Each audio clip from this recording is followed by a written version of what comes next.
Lift లేదు అక్కడ.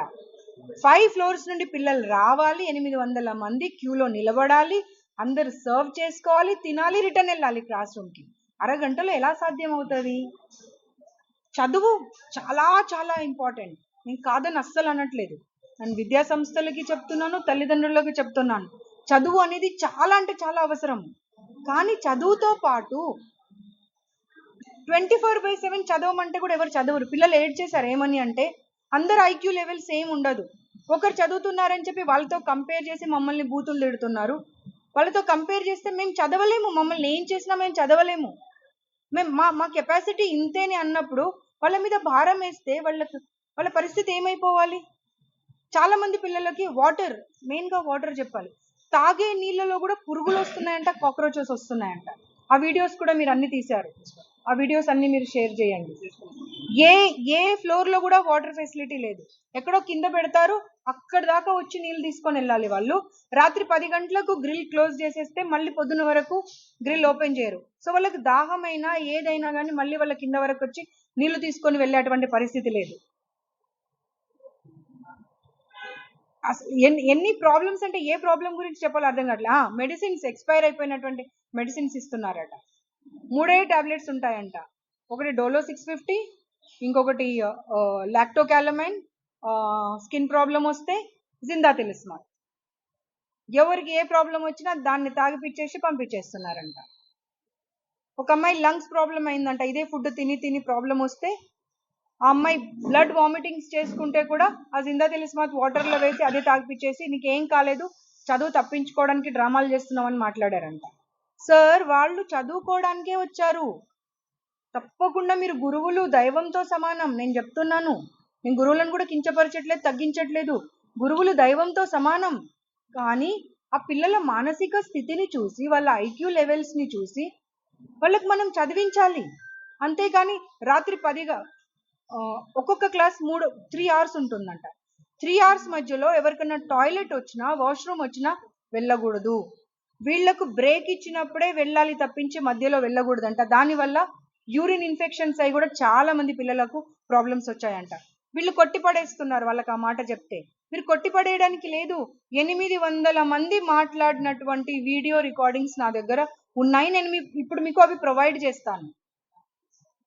అందరికీ పీసీఓడి ప్రాబ్లమ్స్ అంట. 5 నెలల నుండి అసలు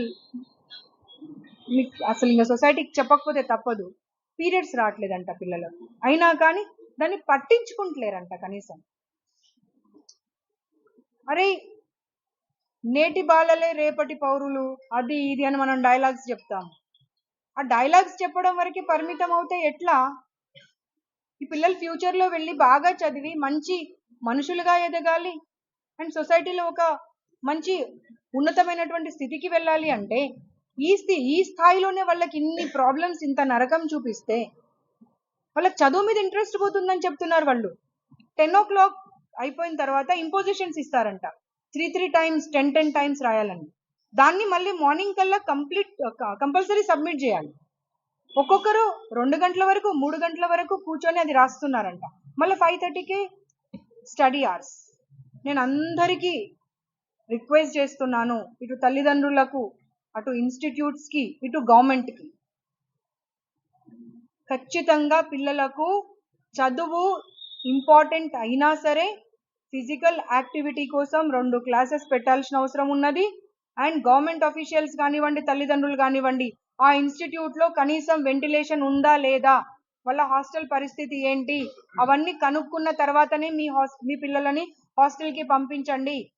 ఉన్నత స్థితికి వెళ్ళాలి, గొప్ప ఇన్స్టిట్యూట్లో చదవాలి అనేటువంటి ఆలోచన కన్నా మీ పిల్లలు ఆరోగ్యంగా ఉంటే చాలు, ఫిజికల్గా కానివ్వండి, మానసికంగా కానివ్వండి, దాని మీద దృష్టి పెట్టండి అనేటువంటి మాట చెప్పుకుంటూ, మేము ఈ కండిషన్స్ ఏవైతే చూసామో నిన్న ఇవాళ, వీటన్నింటికి ప్రభుత్వంతో మాట్లాడి, ఇంకా ఇతరత్ర డిపార్ట్మెంట్స్తో మాట్లాడి ఎలాంటి చర్య తీసుకోవాలో అలాంటి చర్య డెఫినెట్గా తీసుకుంటాము.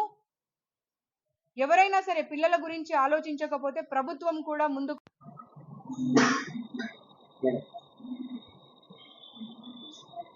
తెలంగాణ రాష్ట్రంలో ఉన్నటువంటి విద్యా సంస్థలందరికీ ఆ విద్యా సంస్థలలో చదివిపిస్తున్నటువంటి తల్లిదండ్రులందరికీ నిన్న ఇవాళ చేసినటువంటి విజిట్స్ ద్వారా విద్యా సంస్థలను బ్లేమ్ చేయాలా, తల్లిదండ్రులను బ్లేమ్ చేయాలా, ఎవరిని బ్లేమ్ చేయాలో అర్థం కాని పరిస్థితి ఉంది.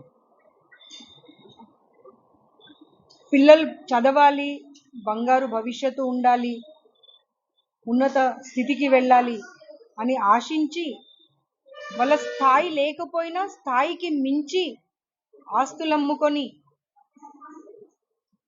ఇలాంటి విద్యా సంస్థలకు పంపించడం వాళ్ళు చేస్తున్న పొరపాట, లేకపోతే పిల్లలకు మంచి భవిష్యత్తు ఇస్తామనే అటువంటి మాట చెప్పి ఆ పిల్లల జీవితాలతో ఆడుకుంటున్నటువంటి విద్యా సంస్థలకు తప్ప ఒక్కసారి సొసైటీ ఆలోచించాల్సినటువంటి అవసరం ఉన్నది. బయట నుండి అంతా బాగానే కనిపిస్తుంది మనకు, బయట నుండి మనం ఆ జిగేల్ బోర్డ్స్ మనకు కనిపిస్తున్నాయి.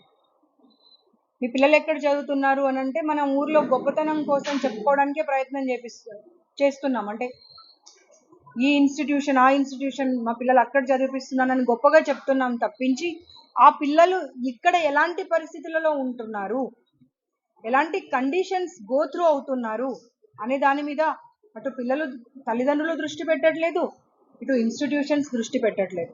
ఇన్స్టిట్యూట్ కావాల్సింది ఏంటి? ఒక ర్యాంక్ రావడము, ఆ ర్యాంక్ పేరు మీద బిజినెస్ చేసుకోవడం.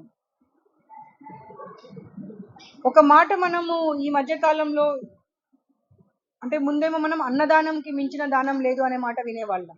ఆ తర్వాత విద్యాదానం కన్నా మించిన దానం ఏది లేదు, ఎందుకంటే అన్నం తింటే ఒక పూటలో మనము మళ్ళీ రెండో పూటకి ఆకలి అవుతుంది.